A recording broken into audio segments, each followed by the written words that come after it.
From the 39th shloka of chapter 2, Sri Krishna's Karma Yoga teachings begin.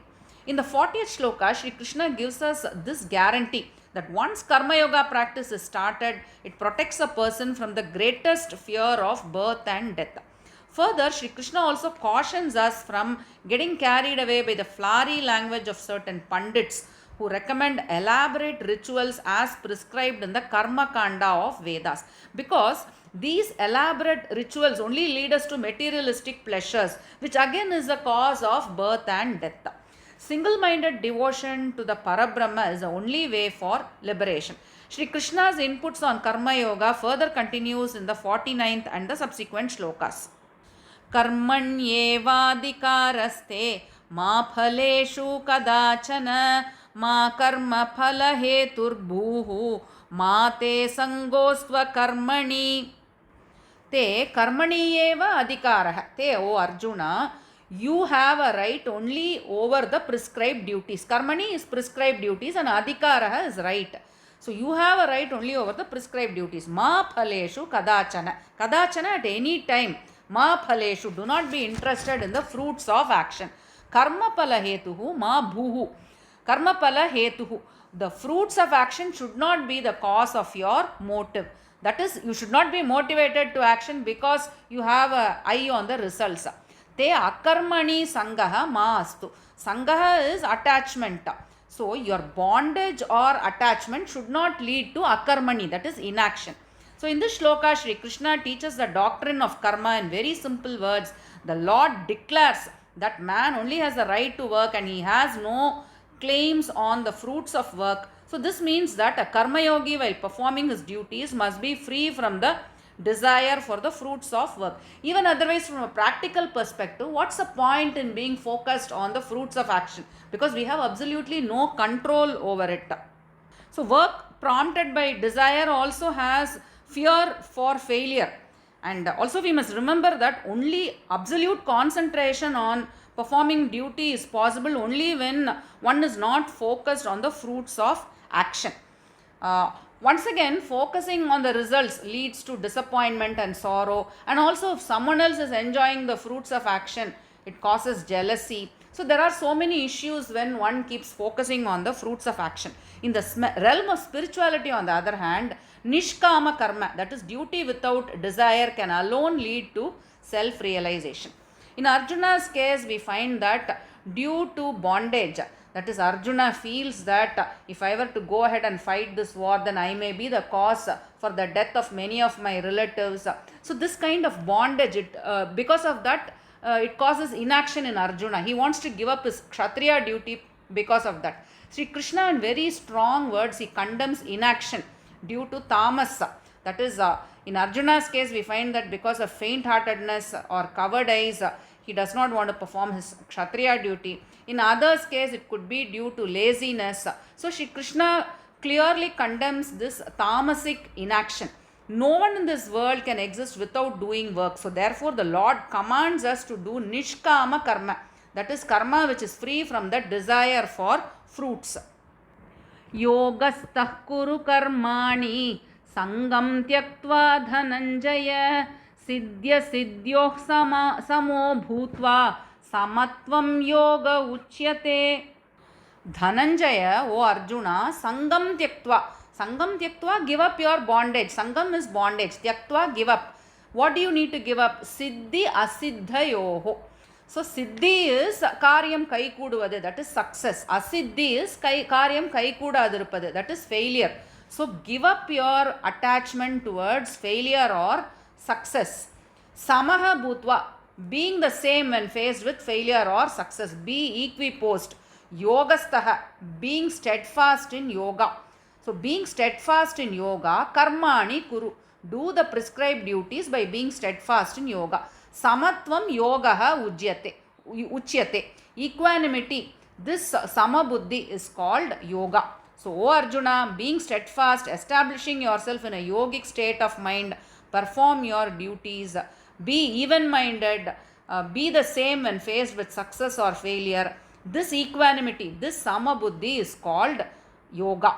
In the previous shloka, we find that Shri Krishna tells Arjuna to perform his duties without an eye on the fruits of action.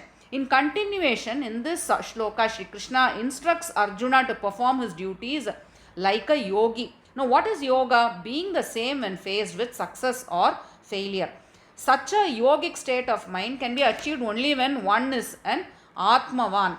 By focusing on the Supreme, one is able to develop the Sama Buddhi. Now, how can you develop this Sama Buddhi? The practice of seeing God in everything can perhaps help in developing this Sama Buddhi. Now, to remove attachment from material objects and maybe satsang is a very good idea to develop this. In Moha Udgaraha, that is the devotional poem of Adi Shankara, in one of the shlokas we find that Adi Shankara said, Satsangatve Nissangatvam, Nissangatve Nirmohatvam, Nirmohatve Nischalatatvam, Nischalatatve Jivan Muktihi. So, Satsanga, that is being in the company of wise, intelligent, knowledgeable persons, we develop a state of this thing which is called Nissangatvam. That is a state where one is dispassionate without any attachment. Now, once you are dispassionate, that is Nissangatvam, then we are able to overcome Moha Maya, and this leads us to Nirmohatvam. Now, once this Nirmohatvam, we are able to overcome Moha Maya, then that leads us to Nischala Tattvam. That is steadfast, being steadfast. Now, this Nischala Tattvam leads to Mukti, that is liberation. Dhure Nahyavaram Karma Buddhi Yogat Dhananjaya Buddhyau Sharanamanvicha Kripanah Palahetavaha. Buddhi Yogat Durena Avaram. Duram Avaram means very inferior. What is inferior and inferior to what?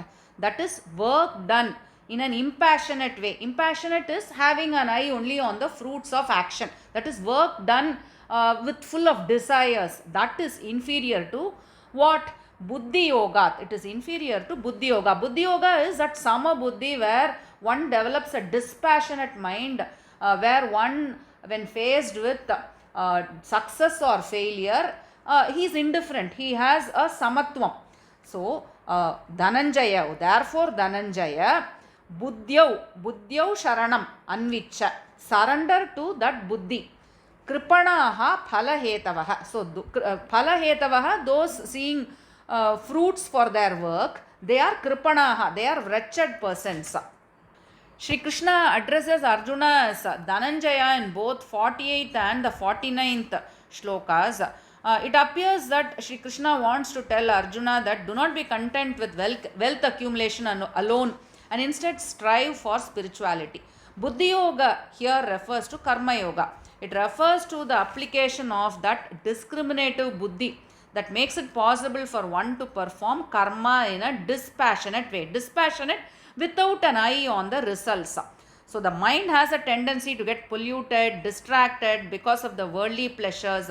Now this discriminative intellect, this buddhi that Krishna refers to in this shloka, it gives a man the power to stay steadfast on duty and not on the results. So therefore Arjuna, surrender to Buddhi Yoga, as work done using discriminative intellect is far superior to impassionate work where the person's eye is clearly focused only on the results. Now developing that Sama Buddhi, it opens the path to liberation. At the same time, Shri Krishna also strongly condemns those ignorant persons who work only for results, and he calls them wretched. Buddhi yukto jahati hai ube sukruta dushkrute tasmat yogaya yujyasva yoga karma sukaushalam. Buddhi yuktaha, that wise person who is endowed with such an intellect, that is the Sama Buddhi. Sukrute, dushkrute, ube. Ube is both. So, iha jihati. Jahati. Jahati is give up. He gives up what? Sukrita, dushkrute. That is, he gives up both good and bad deeds. Papa and punya. Iha, in this life itself. Tasmat yujyasva. Therefore, Arjuna, strive for this yogic state of mind.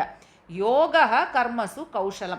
Now, yoga gives you that sama buddhi. It gives you the kaushalam is art, the skill. It gives you the skill of, it gives you the art of performing your duties skillfully.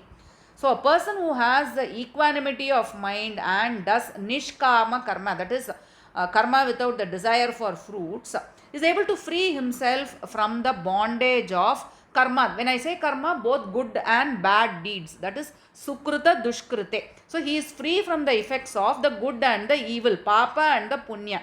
On the other hand, when a person does duty only with an eye on the results, then what he does is, he hopes for favorable results, and when he has worked very hard, he expects something in return. No, this itself becomes the cause of bondage, birth and rebirth. So all karma done with an eye on the results is a cause of bondage and birth and rebirth.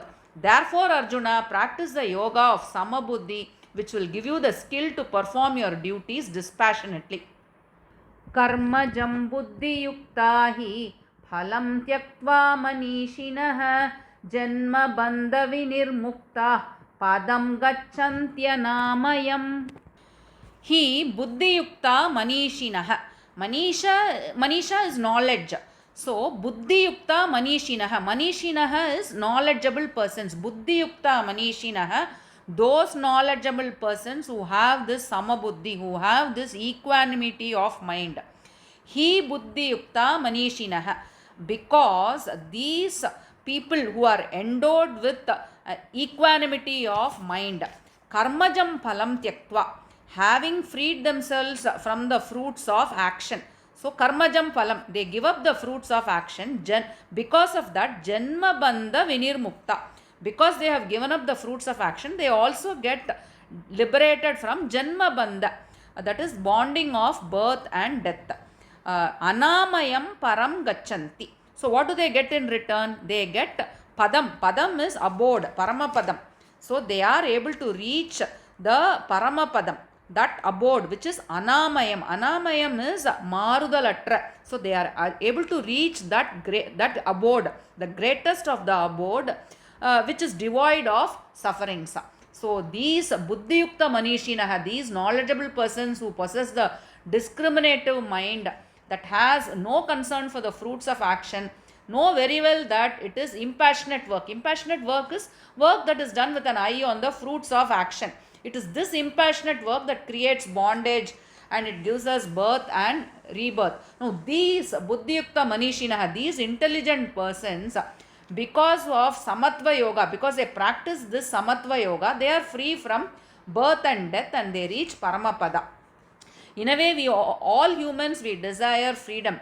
If parents discipline their children, it takes away their freedom, and children resent it. They do not like it.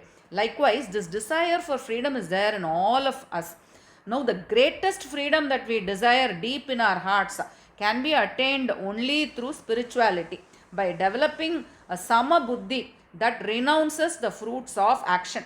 The moment one experiences that supreme state of freedom, worldly pleasures really do not matter to us. The desire for fruit, the action, the desire for fruits of action really do not matter to a person who always dwells on the Atma. Such buddhiyuktaha manishinah, such intelligent persons who are endowed with the samabuddhi, they reach the paramapadam, which is also described as anamayam. Anamayam is marudalatra, that abode, that paramapadam, which is above likes and dislikes, good or bad, happiness or sorrow, and it is also avikara, it is not subject to any kind of change, and it is free from any dosha. Yada te moha kalilam buddhirvyatitarishyati tada gantasi nirvedam shrotavyasya shrutasya cha. Yada te buddhi moha kalilam vyatitarishyati. Vyatitarishyati means past, cross. So when you are able to cross, when your buddhi is able to cross, moha kalilam, delusion, the quagmire of delusion. Quagmire literally means chair, that is something which pulls you down. When the mud is soft and wet, when you put your leg on it, it pulls you down. It's an awkward situation. So moha, that is delusion, it always puts you down. tada shrutasya shrotavyasya cha gantasi nirvedam. Then what you would have, once you move past this quagmire of delusion, then you will acquire that nirvedam situation. Nirvedam is a state where you are indifferent to shrutasya shrotavyasya. Shrutasya is what you have heard, and shrotavyasya is what you are yet to hear. So when your mind has crossed the delusion of Maya, then you will become indifferent to the worldly pleasures and enjoyments. So here shrutasya and shrotavya means what we have heard about, what we have heard and what we are yet to hear about the various lokas. We say that if you go to the heaven, Devaloka, Brahma Loka, you are likely to have all these pleasures, all these enjoyments. If you go to Naraka Loka, then you are doomed. You will go through all these punishments. So once you have overcome the delusion, then you will, all this wouldn't really matter to you. You become indifferent to all this. Now Arjuna also was in a state of delusion where he thought that by fighting this battle, and if near and dear ones were to die on account of that, then he would have no desire to live after that. He would be assigned to Naraka Loka. In the second shloka of the same chapter 2, Shri Krishna also asks Arjuna, how this Kashmalam, how did this delusion enter your mind at an odd time? So now Shri Krishna calls this same delusion as Moha Kalilam, a delusion, a quagmire that pulls Arjuna down, a state where Arjuna is totally confused and is unable to take decisions. As humans, what can we do to ensure that we don't slip into this quagmire? We can get wise by always being in the company of good and knowledgeable persons, so that we can take intelligent decisions. And also, we do not have the ahankar that I am the doer, because once you think that I am the doer of a certain action, it gives us ego. Now, also practicing and doing nishkama karma, that is doing your duty without focus on the fruits of action, and by surrendering to God and doing your duty. So this practice will help us overcome this moha kalilam. Now summarizing what we have covered in today's video, that is 47th to the 52nd shloka. In the 47th shloka, Shri Krishna tells that you have you have a right to perform your prescribed duties, but you have no claim on the fruits of action. At the same time, Shri Krishna also condemns inaction. Shri Krishna urges Arjuna to perform his duties with samabuddhi, that is equanimity of mind. And further he tells that this samabuddhi is yoga. Renounce all the good and bad, and in that state, yogic state of mind, surrender to God. Shri Krishna calls those persons who wish to enjoy the fruits of action as wretched. By renouncing the good and bad actions in this life itself, and by striving for yoga, O Arjuna, you can become skilled in performing your duties. When your discriminative mind, buddhi, moves past moha kalilam, that is the quagmire of delusion, then you become indifferent to all that you have heard, and you are yet to hear about this Bhuloka, Narakaloka, Brahmaloka and other lokas, and the enjoyments in those or the consequences of entering those lokas.